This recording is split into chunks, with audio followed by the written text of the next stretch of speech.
Bien, si vous le voulez bien, nous allons commencer notre session. Si vous voulez prendre vos places. Donc il s'agit de la première session. On va parler de gouvernance mondiale et de gouvernance économique et implicitement évidemment aussi financière mondiale.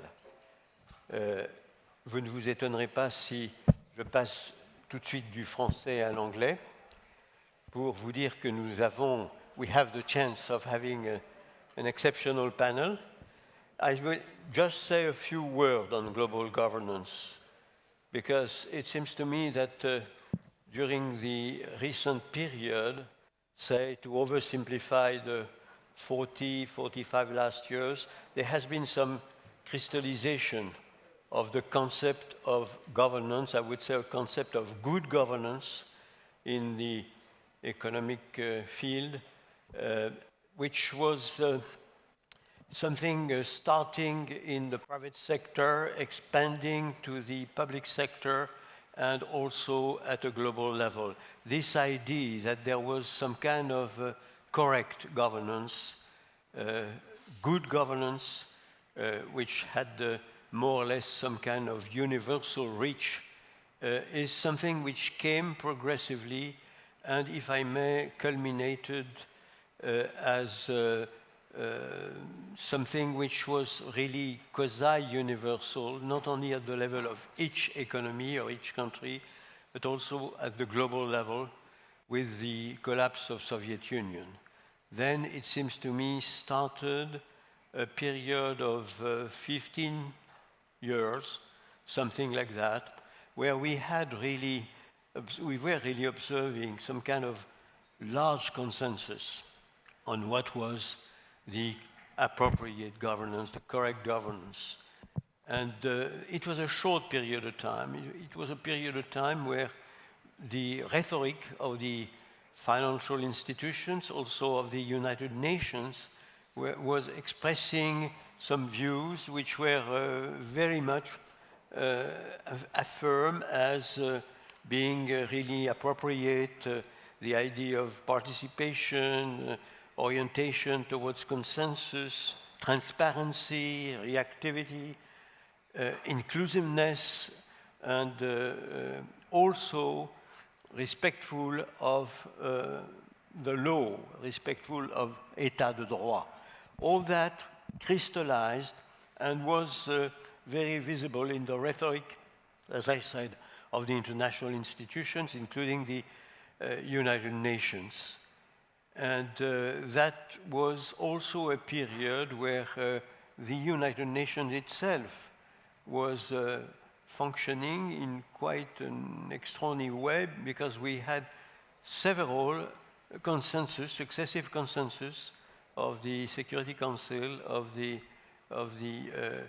5 permanent members, which was really demonstrating that in this corridor of time, there was really something like a large consensus on what was appropriate in terms of governance.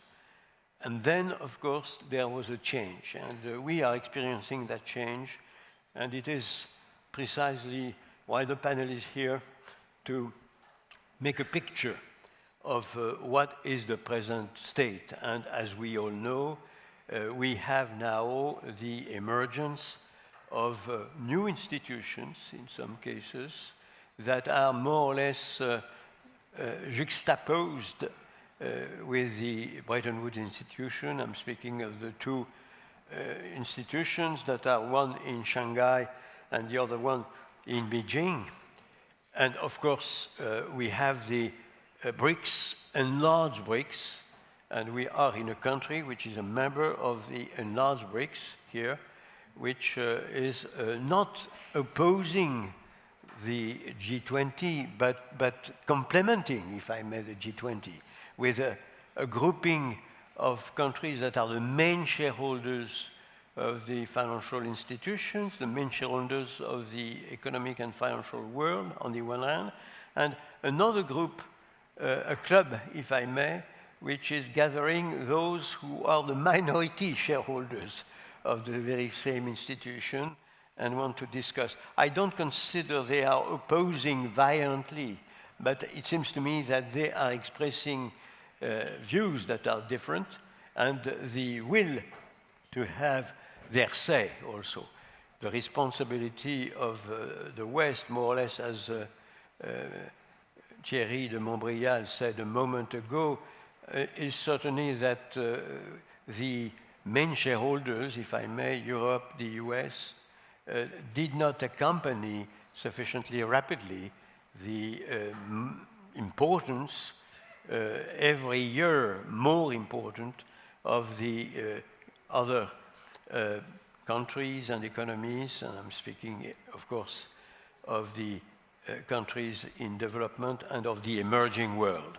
So this is what I wanted to say, because it seems to me that we are in a very complex world. Again, Thierry was very eloquent on that, and it is extraordinarily important to understand better how the world is presently working in this very, very difficult period of time. I said we had the benefit of extraordinary panelists. If I may, I will immediately mention their names. First of all, I would like to mention Gabriel Feldmeyer, director of the Austrian Institute of Economic Research. He was the leader of the famous EFO Institute in München during 9 years, or 10 years even, and president of the equally famous Kiel Institute for the World Economy during several years also. Vincent Kuhn, a chief of country studies division in the OECD. He worked, and I was very happy with that, in Banque de France and in the IMF, and he is bringing about the OECD vision, which is very important. John Lipsky is presently senior fellow in the Foreign Policy Institute at Johns Hopkins University. He is chair of the National Bureau of Economic Research, and he was acting managing director of the IMF, as well as JP Morgan's chief economist. Jean-Marie Pogam, Deputy Director General of the WTO since 2021. Your job becomes even fantastically more interesting and stimulating with the new executive branch in the United States of America. You had many responsibilities before taking this position of Deputy Director General in trade, development, and international finance. And Kiao Yid, yes. If you permit, I hope I did not make mistakes in pronouncing your name. You're Vice Chairman and Secretary General of Shanghai Development Research Foundation, and you are a renowned expert for international finance and economy, and you worked with